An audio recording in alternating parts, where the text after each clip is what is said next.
Chanel May Zamora Torres from BSN 2A, and for today I will be explaining about what I understand about the 7 periods of times. So before that, ano nga ba ang nursing informatics? According po sa American Nurses Association, ang nursing informatics ay hindi lang basta paggamit ng computer. Ito po ay ang kombinasyon ng tatlong bagay. Una po dyan ang nursing science, kung saan ang kaalaman natin bilang nurse ang siyang ginagamit natin upang tulungan ng ating mga pasyente. Pangalawa, ang computer science, kung saan ito po yung technology or hardware na ginagamit natin para mas mapadali ang trabaho natin sa pag-track ng mga informations ng mga pasyente. Pangatlo, information science, kung saan dito po natin ginagamit or hinahawakan at pinaprocess ang mga datas na ginagamit natin upang tulungan or mas mapadali nating magawa ng tama yung ating work sa ospital. So, in simple terms, sir, ginagamit natin ang technology para mas mapadali yung trabaho ng mga medical staffs and nurses, especially sa pag-aalaga ng ating mga pasyente. Pangalawa, 7 time periods ng nursing and computers. Dito po natin makikita kung paano po ba nag-evolve ang technology natin bilang isang nurses or yung technology natin sa hospital. So in the 1950s, ito po yung tinatawag natin na early beginnings. Dito nagsimulang gamitin ang mga dambuhalang computers para po sa payroll at accounting sa hospitals. And then, in the 1960s po, dito nagsimulang pag-isipan kung paano magagamit ang computer sa pag-track ng pasyente at nagsulputan po ang mga early hospital information systems or yung tinatawag po natin na HIS. In the 1970s, dito na pumasok ang mga unang nursing applications gaya ng pag-order ng gamot at pagre-record ng mga laboratory results. And then in the 1980s po, dito sumikat ang personal computers or yung tinatawag po natin na PC.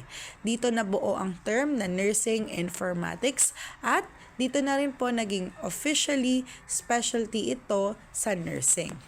In the 1990s naman po, pumasok ang internet at mga laptops at mas naging mabilis ang sharing ng impormasyon sa loob man o sa labas po ng hospital. In 2000s to 2010s, ito po yung electronic health records era or yung tinatawag natin na EHR era. Naging focus ang patient safety at barcodes or meaning to say, mas napadali na po yung pag-cater or yung pagtingin natin ng mga information dahil isang scan lang po ng barcode is lalabas na po yung information or yung gamot na para po sa pasyente natin. In 2010, up to ngayong present era po, ito po yung tinatawag natin ng big data at mobile health era. Dito na po tayo gumagamit ng mas maraming devices para mas mapadali po yung pag-cater natin or pagkuha ng mga information. Dito po gumagamit na tayo ng laptops, tablets, mobile phone, Android phone, Apple phone.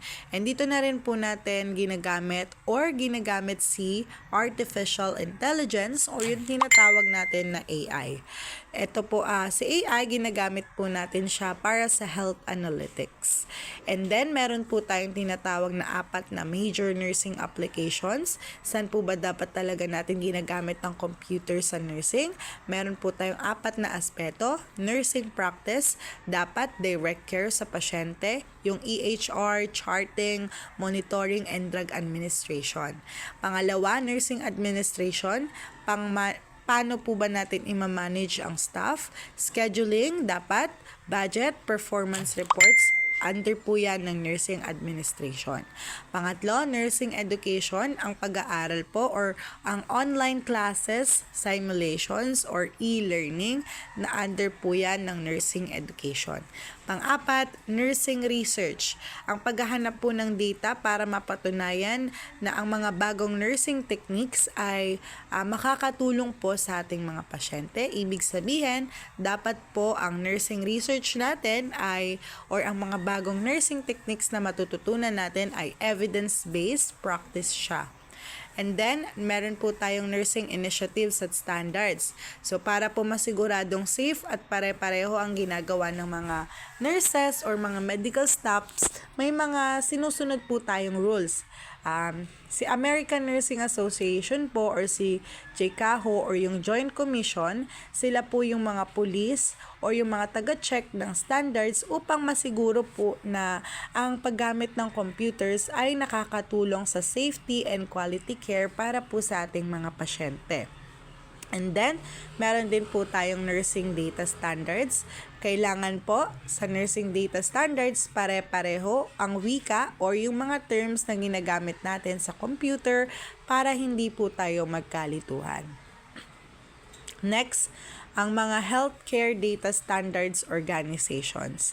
Sila po yung mga grupo na gumagawa ng rules sa data para kahit magkaiba ang brand ng computer or magkaiba man po ng lugar kung nasan tayo, ay nagkakaintindihan pa rin tayo sa health records na meron tayo para sa ating mga pasyente.